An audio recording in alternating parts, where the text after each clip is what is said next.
energizing your soul through the inspired Word of God. This is your daily devotional reading.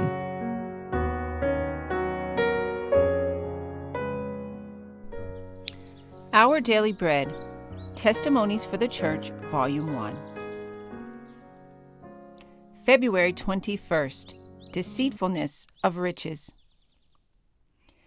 I'd rather have Jesus than silver or gold.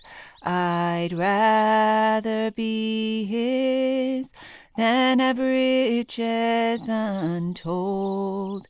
I'd rather have Jesus than houses or lands. I'd rather be led by His nail-pierced hand than to be the king of a vast domain, or be held in sin's dread sway. I'd rather have Jesus than anything this world affords today.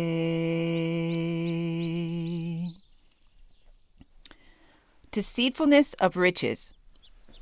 Love not the world, neither the things that are in the world. If any man love the world, the love of the Father is not in him. 1 John chapter 2, verse 15. I was shown that many who profess to be Sabbathkeepers so love the world and the things that are in the world that they have been corrupted by its spirit and influence. The divine has disappeared from their characters, and the satanic has crept in, transforming them to serve the purposes of Satan, to be instruments of unrighteousness. Then, in contrast with these men, I was shown the industrious, honest, poor men who stand ready to help those who need help, who would rather suffer themselves to be disadvantaged by their wealthy brethren than to manifest so close and acquisitive a spirit as they manifest. Men who esteem a clear conscience and right even in little things of greater value than riches. They are so ready to help others, so willing to do all the good in their power, that they do not amass wealth. Their earthly possessions do not increase. If there is a benevolent object to call forth means of labor, they are the first to be interested in and respond to it, and frequently do far beyond their real ability, and thus deny themselves some needed good to carry out their benevolent purposes. Because these men can boast of but little earthly treasure, they may be looked upon as deficient in ability, in judgment, and in wisdom. They may be counted of no special worth, and their influence may not be esteemed by men.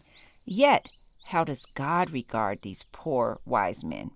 They are regarded precious in His sight, and although not increasing their treasure upon earth, they are laying up for themselves an incorruptible treasure in the heavens, and in doing this they manifest a wisdom as far superior to that of the wise, calculating, acquisitive, professed Christian, as the divine and godlike is superior to the earthly, carnal, and satanic.